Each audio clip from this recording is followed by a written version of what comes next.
Ceci est un livre audio autogénéré par Google. Partie 1.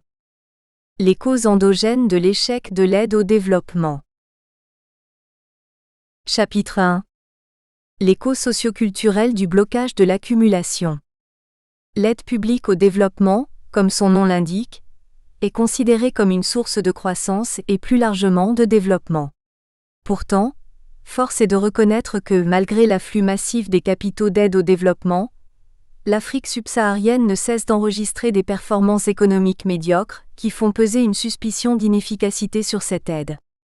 Ainsi, à l'exception de l'Afrique du Sud, un seul État a tiré de l'aide reçue les moyens de déclencher son propre développement en une réussite remarquable. C'est l'île Maurice, seulement. Les conditions de cette réussite sont tellement particulières qu'elles ne sont pas reproductibles ni en tout cas applicables ailleurs. Face à cet échec, la question du bien fondé et de l'efficacité de l'aide au développement posée depuis 3 décennies est réapparue récemment dans les débats économiques, notamment avec la publication des nouvelles études sur la relation entre flux d'aide et croissance économique. Sur le plan macroéconomique, les différentes études économétriques sur l'efficacité de l'aide ont des résultats qui sont loin d'être convergents comme le montre le tableau 2. Un éventuel effet positif des flux d'aide sur la croissance n'est pas clairement mis en évidence. Même l'étude de la Banque mondiale de Burnside et Dollars, la plus célèbre dans ce domaine, confirme que l'aide n'exerce qu'une influence très limitée sur la croissance. Collier et Dollars, 1999. Il faut cependant souligner que cette dernière étude suggère aussi qu'une éventuelle influence positive de l'aide dépend de la mise en place de bonnes politiques économiques. Pour définir les bonnes politiques, les auteurs de l'étude apprécient 3 éléments fondamentaux: le solde budgétaire de l'État, le taux d'inflation et le degré d'ouverture au commerce extérieur. Il serait aberrant de croire pourtant à une absence totale de lien entre aide et croissance économique, cela relève du bon sens. Il convient alors de s'interroger sur les déterminants de la croissance économique, afin de savoir s'il n'existe pas des entraves structurelles qui priveraient l'aide publique au développement en Afrique noire de son efficacité sur la croissance. Pour cela, il faut au préalable définir le concept de croissance. Selon Pérou, 1969, la croissance est l'augmentation soutenue pendant une ou plusieurs périodes longues, chacune de ces périodes comprenant plusieurs cycles quasi décennaux, d'un indicateur de dimension pour une nation, le produit global net en termes réels. Pour Kuznets, 1972, la croissance est essentiellement un phénomène quantitatif à cet effet. On peut définir la croissance économique d'une nation comme un accroissement durable de la population et du produit par tête. La croissance économique, mesurée en général par l'augmentation du produit intérieur brut, PIB, est l'accroissement de la richesse produite. Elle peut être mise en relation avec la croissance des facteurs de production, ou de la productivité globale des facteurs. En vertu d'une tradition qui remonte aux premiers économistes, 3 agents de la production se distinguent, la terre T, le travail L et le capital K. Partant de cette distinction, Charles Gide fut l'un des premiers à récuser la tendance de l'économie politique classique à mettre ces 3 facteurs de production sur un pied d'égalité, alors qu'ils ont des rôles très inégaux. Aussi affirme-t-il que le travail est de ces facteurs le seul qui mérite le titre d'agent de la production, car seul l'homme joue un rôle actif, seul il prend l'initiative de toute opération productive. Un terre actif, alors il prend l'initiative de toute opération fait qu'obéir à la terre joue alors un rôle plutôt passif, parce qu'elle ne fait qu'obéir à une sollicitation de l'homme. Pour ce qui est du capital, il n'est qu'un simple instrument, un facteur de sous-ordre en quelque sorte. Tableau 2. Conclusion des études économétriques sur l'efficacité de l'aide. Source Gabas 2002, pp 81 à 82. En fait, cette classification est arbitraire à certains égards car chacun des facteurs, même s'il agit d'une manière différente, doit être considéré comme un facteur de croissance. La terre qui selon Gide joue un rôle passif, constitue néanmoins une condition indispensable de la production, dans la mesure où elle fournit l'espace et les minerais destinés à la production. Dans la mesure aussi où sa fertilité est variable d'une région ou d'un pays à un autre. Depuis 1972, avec le premier rapport du Club de Rome, rapport Meadows, la Terre et plus généralement la nature, ont été remises au cœur du débat sur la croissance. L'usage immodéré des ressources naturelles dans le processus de croissance actuel fait peser un risque sur la croissance future. Finalement, le caractère d'agent passif de la nature permet seulement une présentation simplifiée de la fonction de production limitée à deux facteurs. I égale F KL. I étant le produit, output, obtenu en utilisant K, unité de capital, et L, unité de travail. En transposant cette analyse microéconomique sur le plan macroéconomique, des auteurs comme par exemple Denison et Solo aux États-Unis, Madison en Europe, Carré, Dubois et Malinvaud en France ont estimé que l'effet sur la croissance des variations des facteurs, ou encore que la contribution de chaque facteur à la croissance, même en tenant compte de leurs améliorations qualitatives, laisse une partie de la croissance économique inexpliquée. L'importance de ce résidu inexpliqué peut certes dépendre de la fonction de production utilisée, c'est-à-dire du mode de calcul. Cependant, cela ne suffit pas à l'expliquer totalement. Pour l'essentiel, le facteur résiduel de la croissance économique est lié à l'existence du progrès technique, qui peut être défini au sens large comme le progrès technologique, mais aussi le progrès en matière d'organisation et de gestion des unités de production. Le progrès technique est un facteur de croissance complexe. Son action, pourtant évidente, est difficile à isoler. Son rôle dans la croissance économique a toujours été malaisé à identifier et à quantifier. Avec la prise en compte du progrès technique, la fonction de production devient 1.1. Avec A représentant le progrès technique. Cette formulation débouche sur une croissance économique qui ne se limite plus à la simple augmentation du PIB. Elle se distingue par son caractère cumulatif, auto-entretenu et par son action en profondeur dans la société, dont elle change non seulement le niveau de vie mais aussi la structure professionnelle et sociale, les comportements, le système de valeurs. Lela 2001 page 163. L'écriture de la fonction de production sous la forme I égale F, KL, signifie que dans la plupart des cas, une production donnée pourra être réalisée par différentes combinaisons des deux facteurs, travail et capital. C'est pourquoi, savoir si le capital est dans cette fonction de production un facteur complémentaire ou substituable au travail est une question essentielle, voire principale. Très tôt, deux conceptions se sont opposées à ce sujet. La conception dite néoclassique, illustrée par la fonction de type Cobb-Douglas à facteur substituable qui s'exprime de la manière suivante. 1.2 O 1.3 avec alpha et bêta respectivement les élasticités du produit par rapport au capital et au travail, mu, le taux de progrès technique exogène. En introduisant l'hypothèse de rendement d'échelle constant, alpha plus bêta égale 1, l'écriture de l'équation 1.3 se simplifie et devient 1.4.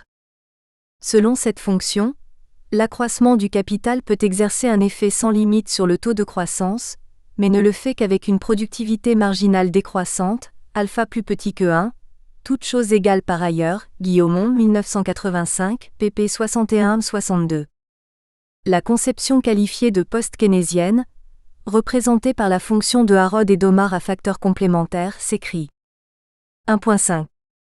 Ce qui signifie que le taux de croissance du produit G est proportionnel au taux d'investissement, la proportion étant établie par K, le coefficient moyen de capital, KY, ce qui signifie que le taux de croissance observé correspond au taux de croissance naturel Gn, qualifié parfois aussi de maximum limite, qui est égal à la somme du taux de croissance du travail ou de la population active ΔLL et du taux de progrès technique epsilon.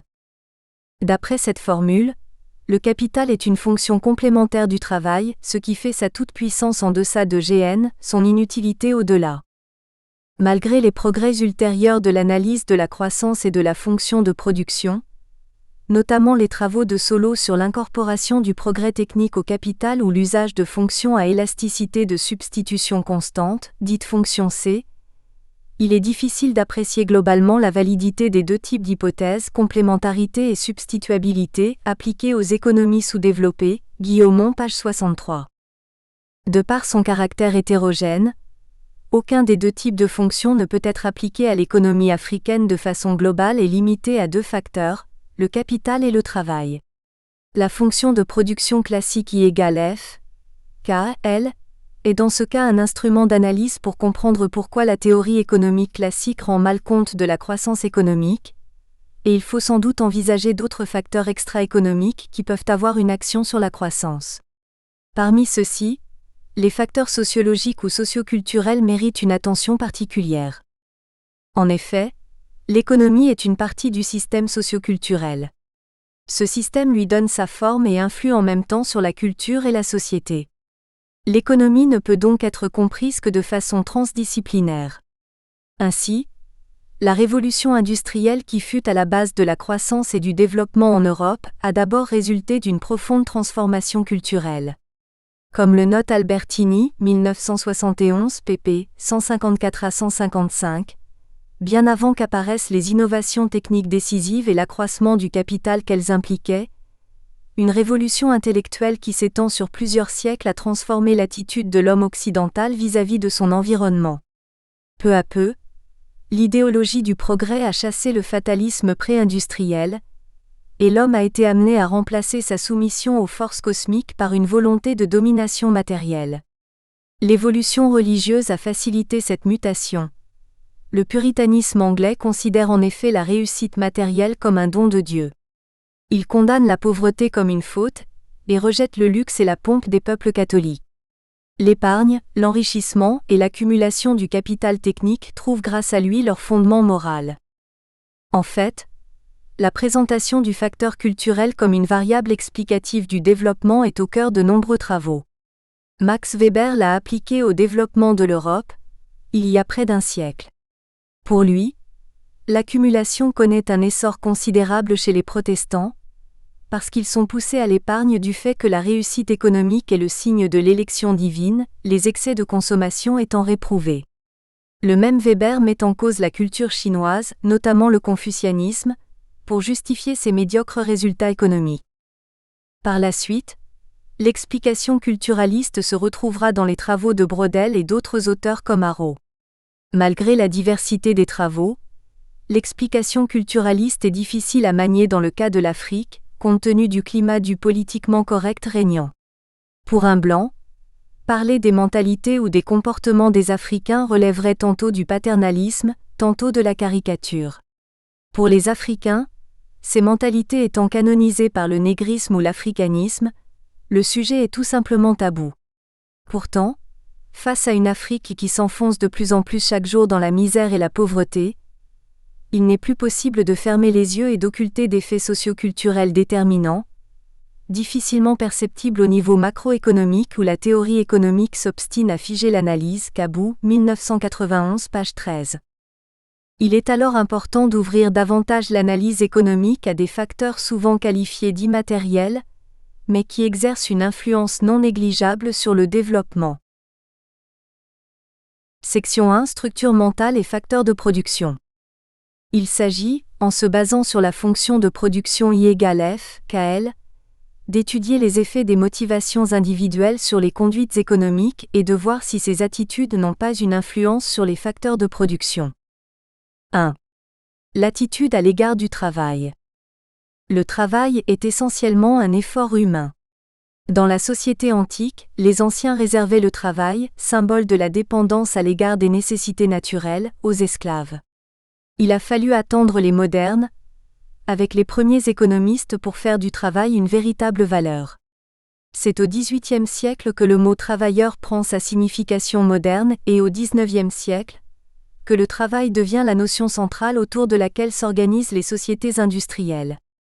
Concernant l'Afrique, le salariat est né avec le processus d'industrialisation, préambule à l'instauration d'une économie moderne voulue par le colonisateur. Se trouvent alors d'un côté les coloniaux, détenteurs de capitaux, et de l'autre les autochtones, fournisseurs de la force de travail. Ceci ne veut nullement dire que le travail soit inexistant dans les sociétés africaines traditionnelles, mais suggère un travail de subsistance dénué de toute connotation rémunératrice. L'économie traditionnelle est dominée par une économie de subsistance, d'où une conception du travail radicalement différente de celle de l'économie moderne. 1.1. Valeur et organisation du travail. Le travail en Afrique ne peut s'analyser qu'en tenant compte de l'évolution de la société. 1.1. Le travail dans la société traditionnelle. Dans les sociétés traditionnelles, le travailleur paysan n'agit pas comme un individu mais comme membre d'un groupe occupant une certaine place dans celui-ci. Il ne s'agit pas d'un travail individuel, mais plutôt d'un travail collectif dont l'intérêt ou la rémunération est la survie du groupe. À ce stade de l'évolution de la société, les activités de travail sont largement influencées par les rites ancestraux ou les croyances religieuses. Le rite est la forme de motivation par excellence selon laquelle tous, quel que soit leur statut social, participent au travail. Le rite donne à l'individu le sentiment de participer à l'œuvre de fortification du groupe. De même, la magie exerce une influence régulatrice sur le travail des populations africaines. Par exemple, certains jours sont travaillés et d'autres non, des offrandes sont offertes aux esprits. Chez les Kukumba du Nord Togo, le cultivateur croyant, s'il veut fortifier ses semences afin d'obtenir une bonne récolte, doit pratiquer certaines opérations religieuses. En dehors de la croyance, la division du travail se fait en fonction du statut social. C'est notamment le cas des notables qui, se refusant à accomplir tous travaux manuels, les font exécuter par des individus de second rang. D'autres notables ne peuvent travailler que pour leur lignée. Ainsi, un Agni du Ghana ne peut travailler que pour un autre Agni, son oncle maternel par exemple. Il apparaît qu'en Afrique subsaharienne, un individu ne travaille pas pour le compte de quelqu'un mais avec les autres membres du groupe auquel il appartient pour la satisfaction des besoins de tous, le groupe étant fondé essentiellement sur la parenté ou sur la communauté de résidence, ou encore sur les deux à la fois. Le travail, dans une économie traditionnelle, n'est considéré que comme l'un des moyens de maintenir la force du groupe ou de préserver l'ordre. Le prestige individuel n'a de sens que par rapport au prestige acquis par le groupe. Pendant la période précoloniale, le travail permet à l'Africain d'assurer sa sécurité en matière de subsistance, elle-même déterminée par la dépendance vis-à-vis d'un clan ou d'un groupe. Ce travail lui confère un rôle social et cérémonial associé à la hiérarchie des professions. Comme dans toutes les sociétés rurales ou traditionnelles, le temps de travail ne compte pas, il n'est pas générateur d'un salaire prédéterminé autre que l'intérêt commun. D'ailleurs, cette caractéristique du travail est aujourd'hui encore une constante en Afrique. Le coût de la main-d'œuvre n'est pas quantifiable comme en Europe, où la notion d'heure de main-d'œuvre est un élément primordial de sa détermination. Dans la société traditionnelle, la richesse matérielle personnelle s'apprécie par la possession d'un certain nombre d'épouses, d'esclaves ou de dépendants et de têtes de bétail. Elle n'a pour but que la recherche d'un certain prestige et d'une autorité par l'élargissement de la zone d'influence. Ainsi, chez les Kongos, le riche n'a que peu d'avantages matériels dans la mesure où les biens obtenus concourent à la réalisation des investissements sacrés, qui doivent assurer la santé et la fécondité du groupe, de la politique d'alliance et de prestige de la communauté, de la sécurité matérielle de chacun. À ce stade, ce sont des critères subjectifs tels que la noblesse ou le degré des liens de parenté qui déterminent la classe sociale et non les niveaux de vie, identiques pour tous. Cette situation s'explique aussi par le fait que dans la brousse africaine, cadre de vie de l'époque qui se perpétue aujourd'hui en maints endroits, il n'y a pas d'argent à dépenser puisqu'il n'y a rien à acheter. Les centres commerciaux n'existent pas. Malgré l'utilisation des cauris ou coquillages comme monnaie, l'essentiel des échanges commerciaux s'effectue sur la base du troc. Avec l'arrivée des colons, ce mode d'organisation sociale du travail s'est inévitablement trouvé bouleversé dans les centres économiques urbains. L'instauration du processus d'industrialisation et l'importation de techniques productives complexes dans le cadre colonial impliquent l'adaptation à de nouveaux rythmes de vie, à une nouvelle conception du travail dans les pays africains. Les activités de travail deviennent une source de revenus. Les coloniaux imposent leur modèle partout en Afrique au sud du Sahara, et de ce fait, les populations locales découvrent des besoins jusque-là ignorés. Les biens deviennent nombreux et diversifiés. Ils sont non seulement porteurs d'un certain confort, mais aussi d'une certaine valorisation qui fait que leur possession est source de prestige. Et il s'instaure et se généralise une sorte de compétition intérieure pour l'acquisition de ces biens. 1.1.2. Le travail dans l'économie moderne. Désormais, Grâce au travail rémunéré, l'individu ne s'attache plus seulement à la recherche de la satisfaction collective. Il dispose d'un salaire avec lequel il peut soit réaliser de véritables investissements économiques, pour rechercher un profit et obtenir un avantage personnel, ou au contraire faire des investissements sociologiques, renforçant ainsi son statut et sa position sociale dans l'esprit de la société traditionnelle pour conforter son prestige et son autorité. Pour les TIF du Nigeria, l'engagement dans le secteur des activités industrielles a été considéré comme une épreuve d'initiation pour les jeunes. Petit à petit, le travail salarié s'est substitué au rite traditionnel d'initiation. Une multitude de raisons peut expliquer l'engouement des populations locales pour le travail rémunéré. Il convient de retenir 2 raisons essentielles. La contrainte coloniale directe par la pression administrative, ou indirecte par le prélèvement de l'impôt aiguillon. L'attrait des conditions nouvelles d'existence que crée le milieu industriel et les villes. En effet, l'exode rural qu'il provoque constitue un appel vers le salariat. Devenu citadin, l'Africain se trouve projeté dans une économie de consommation qui n'a pas de commune mesure avec l'économie de subsistance. Il est obligé, à moins de bénéficier de la solidarité familiale ou du clan qui ne saurait durer indéfiniment, de chercher à obtenir les signes monétaires indispensables à ses besoins de consommation, d'où la nécessité d'être salarié. La plupart des marchés du travail prennent leur essor dans les années 40. Partout en Afrique, l'économie s'organise et se diversifie en développant ses secteurs primaires, secondaires et tertiaires, mais dans les villes c'est dans les bâtiments, industries et transports que la plus importante activité salariale se remarque, preuve de l'utilisation massive d'une main-d'œuvre qualifiée. À ce jour, il n'existe guère de données directes sur le mouvement de l'emploi total en Afrique subsaharienne.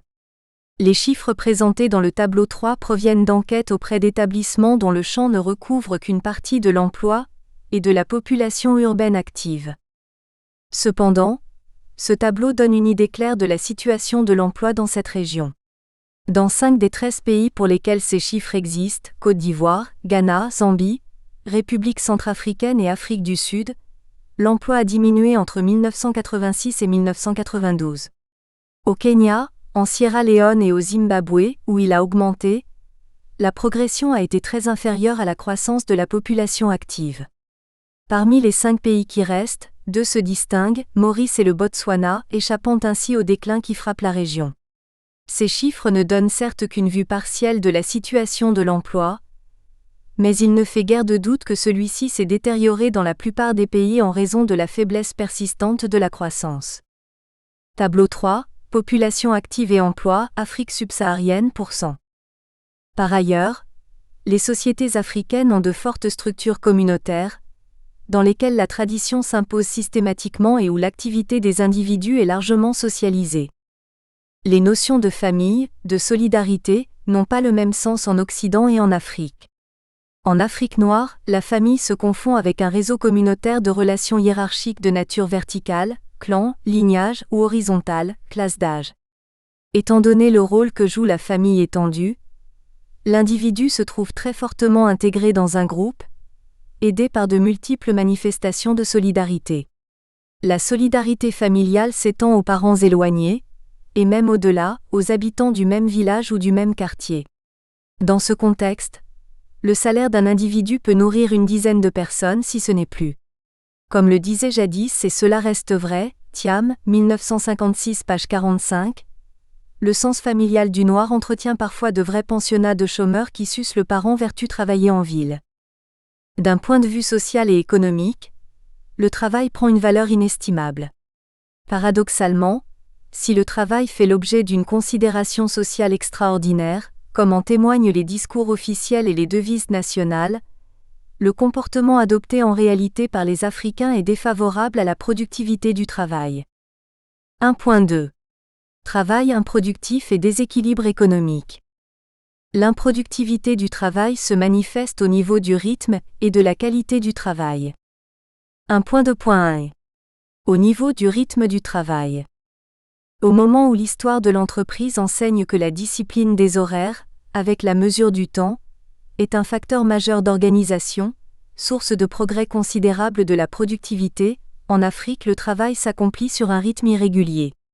Toutes les entreprises connaissent des taux d'absentéisme élevés. Cette situation est encore plus alarmante, voire choquante, dans le secteur public.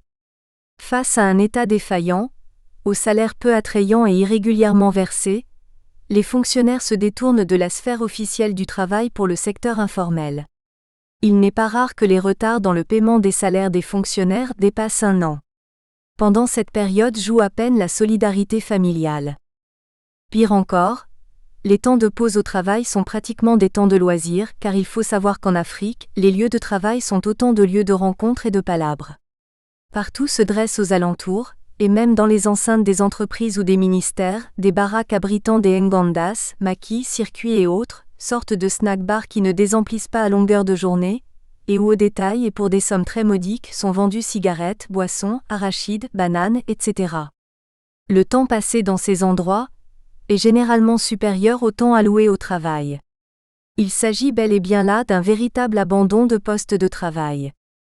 Il n'est pas rare de s'entendre dire, en guise de réponse à une interrogation sur ce relâchement, au détour d'une conversation, que le travail, cette chose de blanc, ne finit jamais, alors pourquoi se presser à le faire? Autrement dit, l'absence de rémunération est prétexte pour remettre à demain ce qu'il faudrait faire sur le moment. Sachant que la valorisation de la solidarité et de la sociabilité porte les Africains à accorder beaucoup d'importance aux loisirs et à la possibilité qu'ont les membres de la communauté de participer à des rituels, à des cérémonies et à des activités sociales, il est facile de constater que le temps de travail est relativement faible pour le total de l'année. Cette attitude à l'égard du travail remet en cause la théorie individuelle de l'offre du travail. Selon cette théorie, l'individu a le choix entre 2 usages de son temps. L'un supposé libre et donc plaisant est appelé loisir, l'autre contraint et donc moins plaisant voire déplaisant correspond au travail. Ce second usage permet en contrepartie d'obtenir une rémunération. L'offre individuelle de travail résulte donc d'un arbitrage revenu-loisir et est fonction croissante du taux de salaire. Le graphique numéro 1 permet de comprendre le raisonnement d'une décision d'offre de travail. OA égale temps disponible. Un point sur ce segment est une décision d'allocation du temps. O égale temps libre consacré au loisir. A égale temps alloué au travail. L'axe horizontal peut se lire dans les 2 sens à partir de l'origine, c'est alors du loisir, et à partir du point A, c'est alors du travail.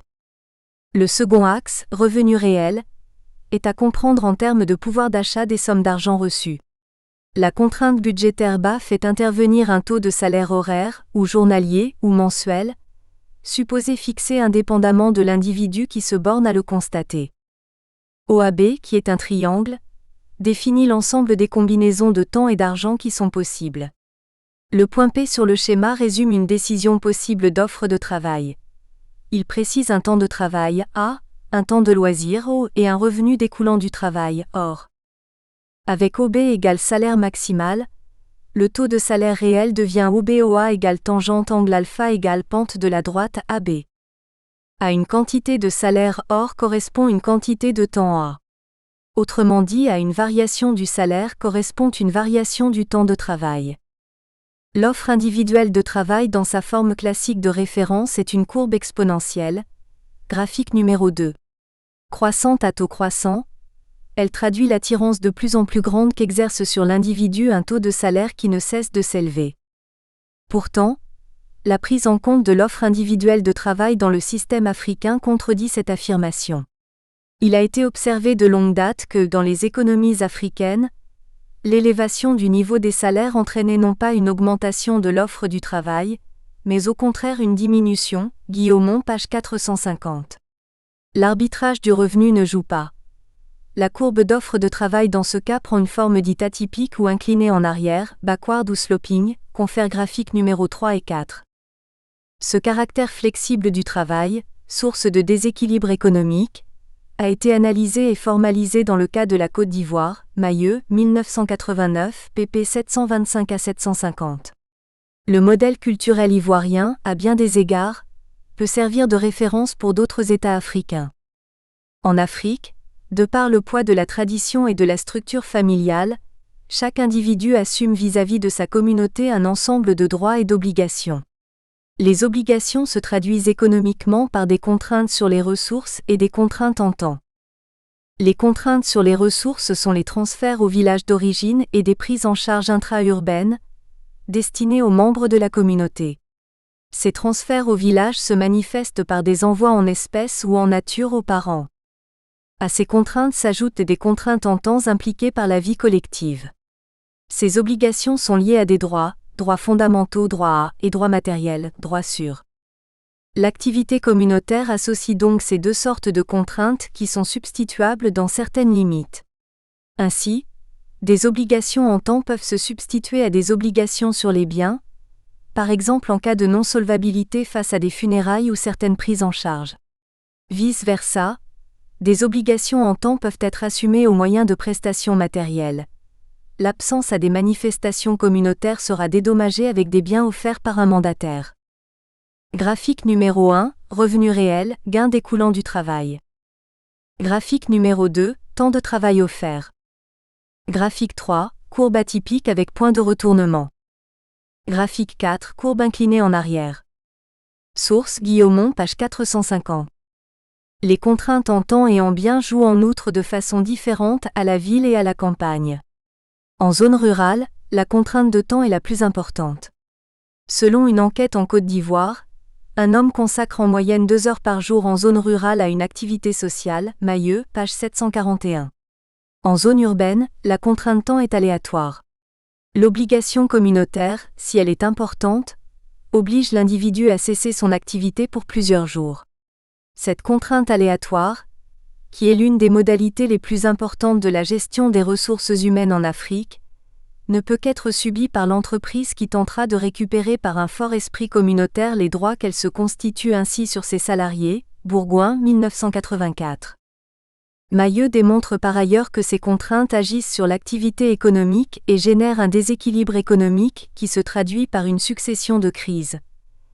Crise du système économique, crise dans la redistribution, crise dans l'efficacité économique et crise dans le système de solidarité. En zone rurale, le rationnement du temps de travail joue dans le choix des activités agricoles.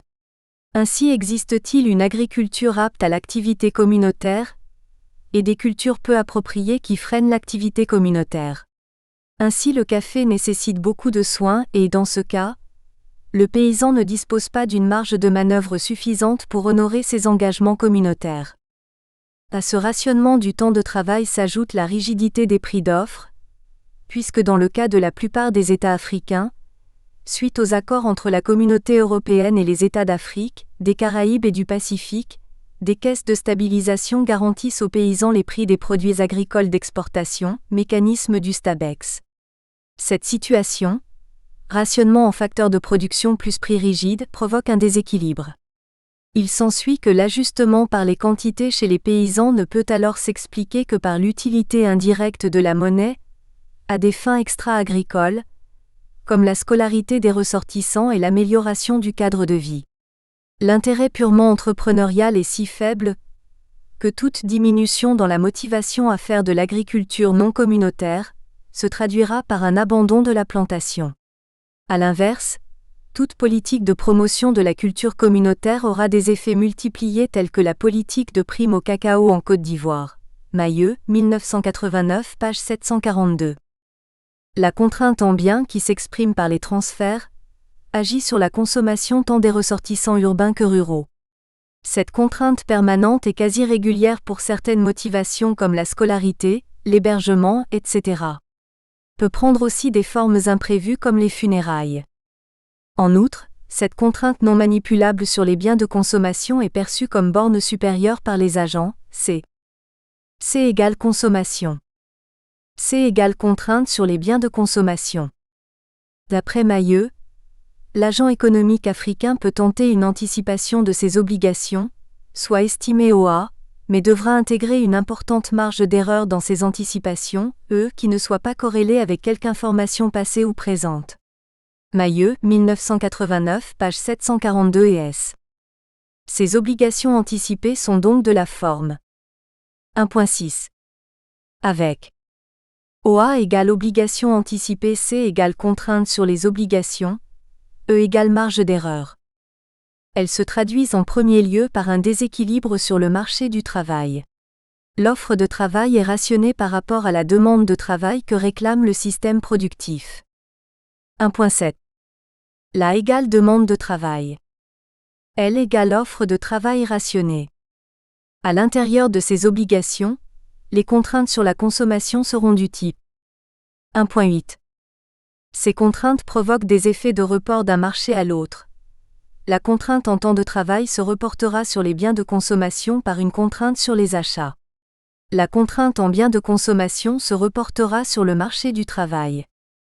Ce comportement d'un agent économique peut être formalisé en adaptant la théorie du déséquilibre.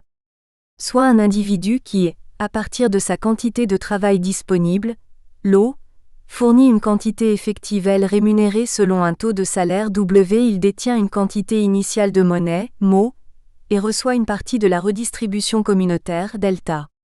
Son but est d'obtenir des biens de consommation C à un prix P, et d'épargner une quantité de monnaie monsieur. La contrainte de budget s'écrit 1.9. Soit N égale temps disponible pour les activités, L égale temps de travail effectif. NL représente le temps consacré aux activités communautaires. Sa fonction d'utilité peut être de la forme 1.10. Soit un ensemble de contraintes permanentes et aléatoires qui restreignent son temps de travail. La contrainte sera active si elle est LO. Dans ce cas, en maximisant l'utilité précédemment définie sous la contrainte de budget, la fonction de consommation sera égale à A.1. Delta plus WL étant le revenu effectif, cette fonction de demande contrainte est de type keynésien. La fonction du temps communautaire NL s'obtient de la même façon. 1.12. En plus des dotations initiales en monnaie, en droit communautaire et du signal des prix, la contrainte perçue sur le marché du travail détermine la consommation. En zone rurale, cette contrainte sur le temps détermine principalement les choix de production et les substitutions possibles entre spéculations agricoles.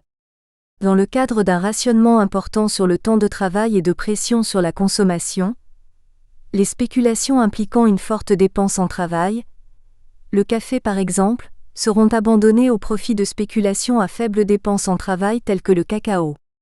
À l'inverse, la contrainte sur le marché des biens de consommation influence le marché du travail. L'agent augmente son offre de travail, sur son emploi principal ou sur une occupation secondaire, dès que la contrainte communautaire sur son revenu courant se renforce.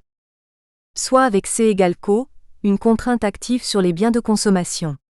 Cette contrainte joue principalement sur les agents économiques en tant que consommateurs et ne concerne pas les firmes qui, globalement, retrouvent leur marché. Cette contrainte est à la base des transferts. La contrainte sur les biens de consommation des producteurs agricoles appelle des transferts urbains, qui sont directs, envoi des biens ou d'argent, ou indirects, hébergement et tutorat de ressortissants ruraux par les ménages urbains. La contrainte sur les biens de consommation qui pèse sur les ressortissants urbains les motive à accroître leur offre de travail. Augmenter son offre de travail pour ceux qui ont déjà un emploi n'est réalisable que par l'établissement de travaux informels, soit individuellement, soit par l'intermédiaire du groupe familial. En reconsidérant la fonction d'utilité U, CNL, MOP, avec la contrainte sur les biens de consommation, CECO d'une part, et les dérivées premières de la fonction d'utilité par rapport à la consommation, le temps communautaire, le stock réel de monnaie, d'autre part, les conditions du premier ordre peuvent s'écrire. 1.13. Le taux marginal de substitution entre monnaie et temps communautaire est égal au prix du travail rapporté au prix des biens de consommation. Par contre, du fait du rationnement, le taux marginal de substitution entre monnaie et temps communautaire ne peut égaler le temps entre consommation et temps communautaire. En d'autres termes, par rapport à l'utilité du temps communautaire, l'utilité de la consommation est plus importante que l'utilité de la monnaie. La relation la plus intéressante est la substitution possible entre la monnaie et le temps communautaire. On peut admettre l'hypothèse d'une augmentation de la consommation qui réduise l'utilité de la monnaie par rapport à celle du temps communautaire. Parallèlement, L'acceptation d'obligations communautaires améliore les relations de l'agent avec sa communauté et diminue l'incertitude communautaire et le prix d'accès à l'information. À l'inverse, un rationnement de la consommation entraînera une augmentation de l'utilité de la monnaie par rapport au temps communautaire, et donc un renoncement à certaines obligations communautaires précédemment assumées. Ce processus s'accompagnera d'une aggravation de l'incertitude communautaire et du coût d'accès à l'information par consultation et sacrifice. Mailleux. Ce processus débouche sur une crise qui concerne l'interaction de l'équilibre droit-obligation et l'équilibre économique utilitariste. Dans la société africaine, l'équilibre résulte de l'interaction des deux équilibres suivants. Un équilibre communautaire qui, sous la contrainte, réalise un optimum de distribution, et un équilibre économique global qui tente d'aménager les contraintes au niveau des principales catégories d'agents. Ces deux équilibres, instables par définition, à un certain niveau amplifient la crise économique. Cette dernière, si elle se prolonge et se généralise aux deux secteurs rural et urbain, ébranle le système de solidarité qui peut à son tour s'écrouler. S'ensuit alors, dans ce cas, une crise dans la redistribution. En effet, en cas de crise, certains ressortissants se voient contraints de refuser une certaine partie de leurs obligations. D'autant que leur revenu a diminué et que leurs obligations ont atteint un maximum. Si la crise dure, ils s'excluent du système communautaire. De ce fait, en matière de droits et des obligations, il y aura plus de demandeurs que de donateurs potentiels. Dans ce contexte, lorsque les zones rurales ne peuvent plus satisfaire leurs besoins monétaires, elles renforcent la pression sur la ville, ce qui aggrave la crise. Le phénomène est accentué par la crise des finances publiques et un report progressif de l'État sur les collectivités locales, ce qui engendre une crise dans l'efficacité économique. Graphique numéro 5, l'équilibre global entre les transferts. Source Mailleux, 1989, page 748. Selon Mailleux, pour comprendre la crise, il faut partir de l'État. Celui-ci assure au départ la redistribution du surplus agricole par la fiscalité, droit à l'exportation, et la parafiscalité, prélèvement des caisses de stabilisation. Ce prélèvement injecté dans les rouages de l'économie permet de faire vivre différents partenaires, fonctionnaires et firmes privées attachés au marché public. À leur tour, les agents nationaux redistribuent leur part à la communauté. Il existe donc à travers l'État un équilibre global entre les communautés et les individualités, le transfert de l'État aux paysans étant compensé par les transferts intracommunautaires. Cet équilibre global, de type triangulaire, est représenté par le graphique numéro 5. Le flux numéro 1, transfert vers l'État, dépend des droits de porte et du prélèvement sur les exportations de matières premières. Il dépend aussi du rapport de force ville-campagne que l'on peut exprimer par le rapport du revenu monétaire urbain au revenu de subsistance agricole. Ce flux est très instable du fait de la périodicité du marché des matières premières. Par ses réserves, l'État peut amortir les fluctuations cycliques. Si cette stabilisation n'est pas possible, le flux numéro 2 sera perturbé. En premier lieu, les marchés publics seront rétrécis et si la crise persiste, les salaires publics et parapublics seront atteints. La crise des finances publiques, la récession sur les marchés publics et les difficultés du monde paysan obligent les partenaires de l'État à maintenir un flux de transfert, numéro 3, très élevé vers les communautés. Ce flux dépend à l'origine des flux des revenus générés par l'État auprès de ses partenaires et du rapport entre revenus agricoles et revenus urbains. Si le taux de pression communautaire devient intolérable pour les ressortissants, la productivité en zone urbaine diminue très rapidement. Le salaire en Afrique a une valeur morale vis-à-vis de la communauté et détermine mécaniquement l'efficience du travail. Si le salaire est déprimé et ne peut assumer des obligations de plus en plus lourdes, la baisse d'efficience du travail sera immédiate. La valeur communautaire du salaire et les conditions de l'embauche, déterminées par le système DLO, donnent une consistance particulière aux théories du salaire d'efficience ou des contrats implicites. Mailleux, 1989, page 748. Dans cette situation, le déséquilibre entre les prélèvements étatiques sur les paysans et les transferts communautaires déclenche une crise dans le système de solidarité. La désagrégation sociale qui s'ensuit aura des répercussions néfastes sur le système économique, qui entrera lui-même en crise et ainsi de suite. 1.2.2. Au niveau de la qualité du travail. Il est courant, au vu d'une certaine production de biens, d'accuser les Africains de bâcler le travail et de ne pas avoir le souci de la perfection. Quand on examine les travaux d'artisans d'une manière objective, cette critique ne paraît pas sans fondement. L'exemple du métier d'artisan s'impose par le fait qu'il est non seulement propriétaire de son travail, mais qu'en plus il maîtrise le processus de production à l'inverse des autres travailleurs du secteur moderne liés à une production collective, qui peuvent être contraints à l'usage de techniques modernes. L'analyse qui suit s'engage donc sur le terrain des métiers traditionnels. Il faut bien avouer que l'examen de beaucoup d'objets fabriqués, même s'ils ont un sens décoratif très marqué, ne suscite pas un grand enthousiasme. La plupart du temps, les matériaux utilisés sont médiocres, la symétrie approximative et ces objets souffrent d'un manque d'homogénéité. Il est probable qu'en Afrique, l'attachement à la tradition qui fait de l'endurance et de la rapidité des valeurs appréciées contribue à vider le travail de tout souci de perfection. En effet, dans la société traditionnelle, en plus de la force, d'autres qualités sont également prisées. La résistance à la fatigue ou à la souffrance sont recherchées. Beaucoup de rites d'initiation ont pour but d'y entraîner les jeunes gens. Les sévices exercés par les aînés et les fatigues des épreuves contribuent à contrôler cette maîtrise de soi. La rapidité est également appréciée. Toute activité physique en dehors d'une habileté manuelle est une occasion de prouver vivacité et agilité. À ces caractéristiques, il faut ajouter comme frein à la qualité du travail l'usage de techniques de fortune, domaine dans lequel l'Africain est passé maître de l'art. Faute de conditions techniques nécessaires, il faut faire avec les moyens du bord. Le bricolage et la débrouillardise sont élevés au rang de science. D'ailleurs, cette absence de technicité dans la production va au-delà du seul secteur traditionnel, alors que l'importance du progrès technique sur le plan théorique et sur le plan pratique n'est plus à démontrer. En effet, la théorie de la croissance endogène apporte un éclairage nouveau sur le rôle du progrès technique et de son lien avec le développement. Pour les tenants de cette théorie, le progrès technique est la principale source de la croissance économique.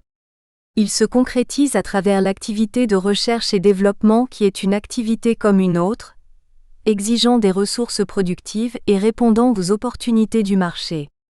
De ce fait, le progrès technique est plutôt endogène qu'exogène. Tableau 4, données sur la technologie, diffusion et création. Source, PNUD, 2002, pp 186 à 189. Au vu du tableau 4, le constat d'un retard technologique de l'Afrique sur les pays développés est patent. L'Afrique du Sud elle-même, habituée à des résultats appréciables, n'est pas bien lotie. Nous espérons que vous avez apprécié cet aperçu. Pour continuer à écouter ce livre audio sur Google Play Livres, utilisez le lien dans la description de la vidéo.